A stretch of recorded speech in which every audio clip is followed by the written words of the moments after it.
আয়নার সামনে দাঁড়িয়ে অবাক হয়ে গেলাম। আমার পুরো চেহারাটাই কাচের ছোট ছোট টুকরো আটকে আছে। চেহারাটা আগের মতো নেই, নিজেকে অনেকটাই বিশ্রী মনে হচ্ছে, ঠোঁট ফেটে গেছে। 5 তলার উপর থেকে যে নিচে নামবো সেই শক্তিটুকু যেন আমার হারিয়ে গেছে। এত পরিমাণ মারছে আমাকে। নীলা একবারও জানতে চায়নি যে আমি কেমন আছি, কি অবস্থা আমার। এসব ভাবতে নিজের অজান্তে চোখ দিয়ে দুপুটো জল গড়িয়ে পড়ল। ফোনটা হাতে নিয়ে আমার বন্ধু সজলকে ফোন দিলাম, কারণ আমার বাবা মা কেউ নেই। আমার বাবা মা মারা যাওয়ার পর থেকে আমার একমাত্র অবলম্বন হলো এই বন্ধু সজল। ফোন রিসিভ করতে বললাম, কই তুই, কই আছিস? সজল ওই পাশ থেকে বলল, কি হয়েছে তোর? তোর কণ্ঠটা এরকম শোনা যাচ্ছে কেন? আবির বলল, আমি একদম ঠিক আছি, তুই একটু বাসায় আসবি? সজল বলল, আরে এত অনুরোধ করার কি আছে, আমি এক্ষুনি আসছি। যাক, একটু স্বস্তি পেলাম প্রাণপ্রিয় বন্ধুর কথা শুনে।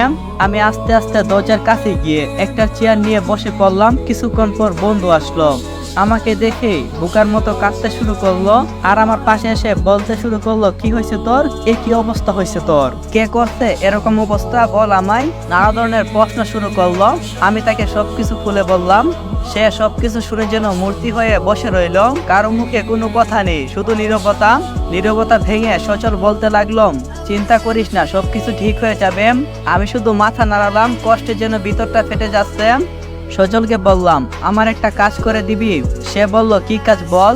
তুই শুধু একটু খোঁজ নিয়ে দেখ কি কারণে নীলা আমাকে ডিভোর্স দিতে চাচ্ছে। কি অন্যায় আমার? আমার অন্যায় হলে মাথা নত করে নেব, তবুও মিথ্যা অপবাদ সহ্য করতে পারবো না। প্লিজ ভাই, একটু খোঁজ নিয়ে দেখ। সজল বলল, আচ্ছা ঠিক আছে, তুই চিন্তা করিস না, আমি সব কিছু দেখছি। তারপর সজল আমাকে ব্যথার ওষুধ খাওয়াই, মাথায় ব্যান্ডেজ করে দেই, তারপর সে চলে যায়। আর আমি বসে বসে ভাবছি, এ কি হয়ে গেল আমার সাথে? আচ্ছা, এ কি আমার সেই নীলা যে কিনা আমাকে অসম্ভব ভালোবাসত? আমার সামান্য জ্বরে বিচলিত হয়ে পড়তো, আমি অসুস্থ থাকলে কান্না করত, আমার সেবা যত্ন করত, সামান্য অভিমানে কেঁদে পালিশ ভিজাত। কিন্তু আজ সে নীলা আমার কাছে নেই, আমার থেকে চলে যেতে চাচ্ছে অনেক দূরে, ডিভোর্স দিতে চাচ্ছে, আমার 2 বছরের সম্পর্কটা নিমিষে শেষ করে দিতে চাচ্ছে ও। কিন্তু কেন, সেটা তো আমি আজও বুঝতে পারলাম না। এভাবে দেখতে দেখতে 1 সপ্তাহ চলে গেল। আমি মোটামুটি সুস্থ হয়ে গেছি। সজল নিয়মিত আমার খোঁজ খবর নিত, খাবার বাসায় পাঠিয়ে দিত। 1 সপ্তাহে আমি কাজে যেতে পারিনি, তাই চাকরি থেকে আমাকে বহিষ্কার করা হয়েছে। কিন্তু তাতে আমার কোনো বিন্দু পরিমাণও দুঃখ নেই। দুঃখ শুধু নীলার ব্যাপারটা নিয়ে। দুপুরের দিকে বসে বসে বই পড়তেছি, হঠাৎ দেখি বাসার মালিকের মেয়ে একটা টিফিন বক্স নিয়ে দাঁড়িয়ে আছে। আমাকে দেখে বলল, মা এই খাবারটা আপনার জন্য পাঠিয়েছে, শুনলাম ভাবি নাকি চলে গেছে রাগ করে। আমি জবাবে শুধু হে বললাম। খাবারটা হাতে নিলাম, যদি না নেই তাহলে বলবে অহংকারী আমি।